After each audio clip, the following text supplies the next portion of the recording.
So Corey just talked about how foster care relates with the different theories of information processing.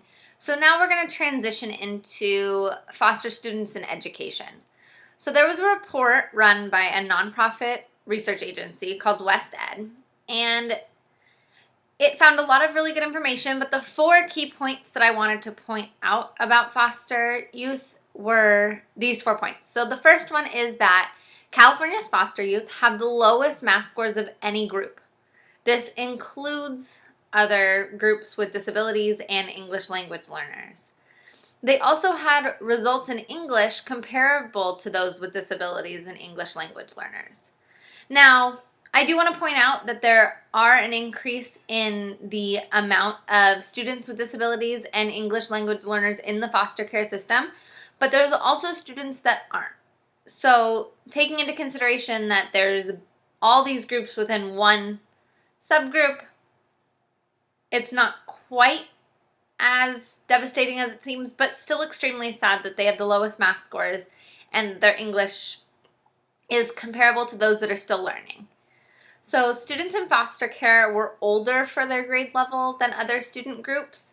So what that means is either they started late or they might have been held back or had to repeat a grade. So on average, they were about a year older than other students in their grade. The next one is that a third of students in foster care changed schools at least once during a year. So we all know what changing schools is like. Even if you never change during the year, you might know from going from maybe elementary to junior high or junior high to high school, but it's a scary time. You have to make new friends.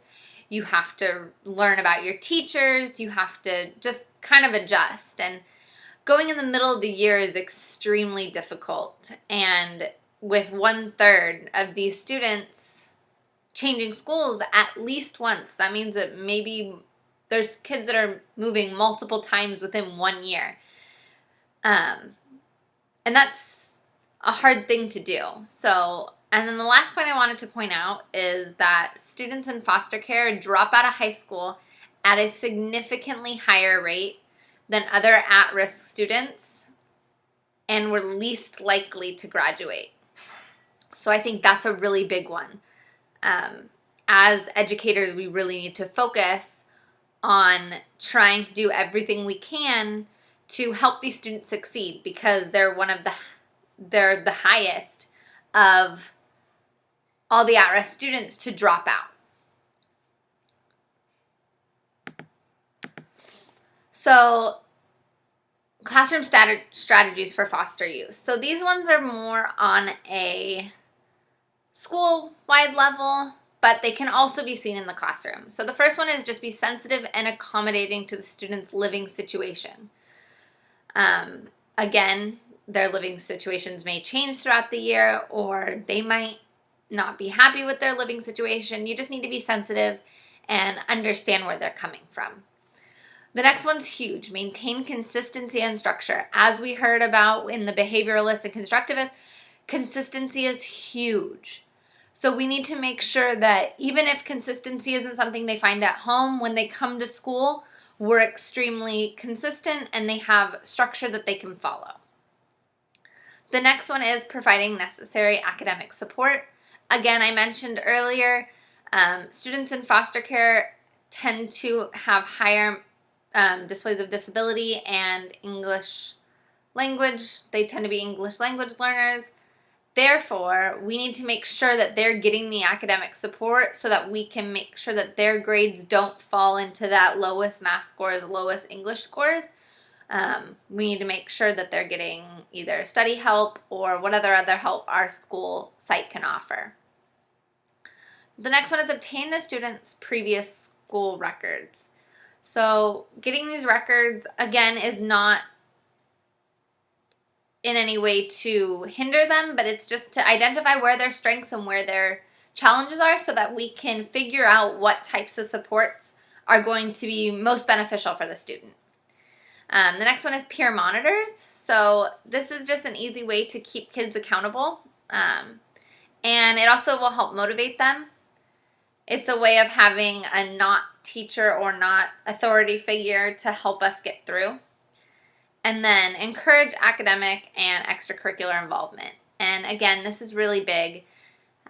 Either academic or extracurricular involvement after school can help them to be more motivated to do well in school. And then for extracurricular, if they're in sports or band or ROTC or whatever it may be, it's going to give them a chance to be part of a team and feel that consistency, structure, and support from another group of their peers.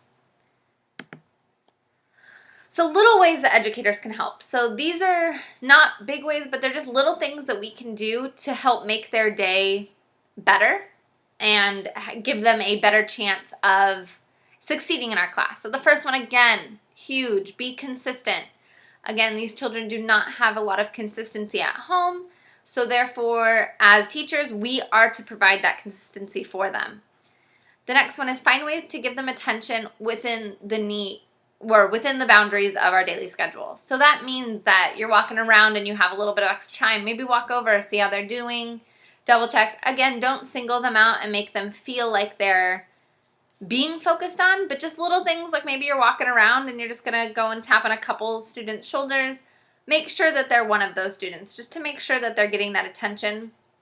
There are situations where these kids aren't getting the attention they need at home, and we need to make sure that they feel that in the classroom. Greeting them personally. This could literally just mean when they walk in the door, hey, how's your day going? Or, hey, I remember that you said that you were going this place and I just wanted to see how it went. Just making sure that they understand that you know who they are and you are paying attention to what they're doing. Be empathetic and compassionate.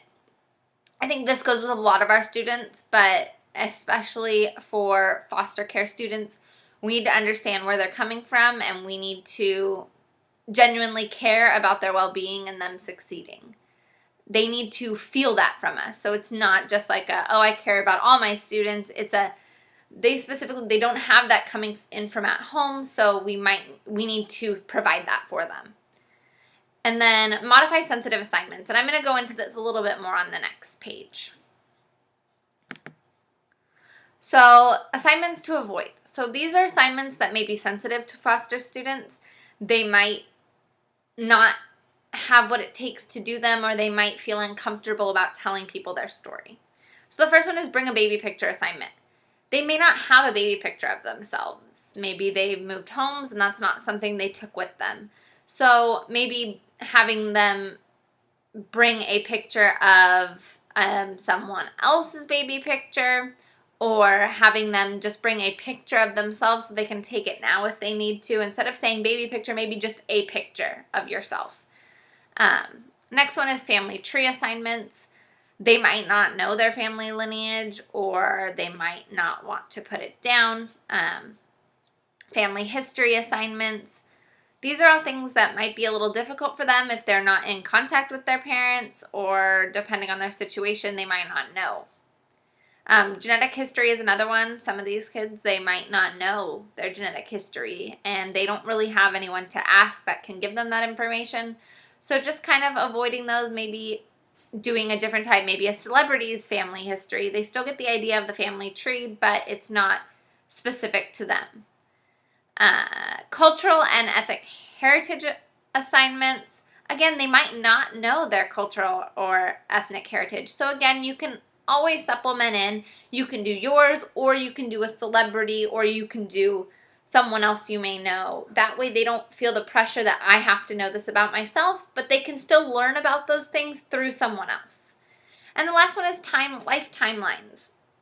This is another really hard one. I know we like to use it to teach students about timelines, but there's plenty of other timelines you can do that don't involve the sequence of a student's life, because again, the student's life might not be that great and they might not want it on a piece of paper for everyone to see. So just in conclusion, we talked about the realities of foster care. So with over 400,000 children in foster care and a third of them changing schools every year, this is a significant at-risk group. They have the highest dropout rates, even compared to other at-risk groups. So as educators, and just we need to really focus on making sure that these students have the best chance that they can get. We looked into foster care's impact on a child's ability to learn and process information.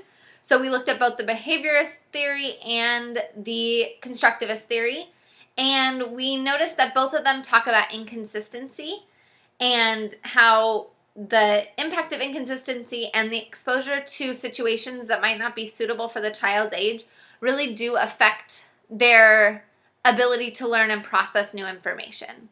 So what can schools do and teachers do for these students? Well, as a school, being consistent and having a good structure, maybe a lot of cause and effect, like if you do this, this is what happens. Academic support, making sure you get a child's records to teachers so that they're able to help that student in the best way that they can. And then checking in to make sure that the students are involved in extracurricular activities, whether they be academic or sports. And then we talked about what teachers can do, and that's, again, being consistent, giving personal attention within bounds, being empathetic and compassionate, and modifying assignments so that they are inclusive and they don't make foster students feel uneasy. So the last slide here is just our bibliography of our sites that we use to find this information. I hope you really enjoyed our presentation on foster youth and adaptations. Have a wonderful day.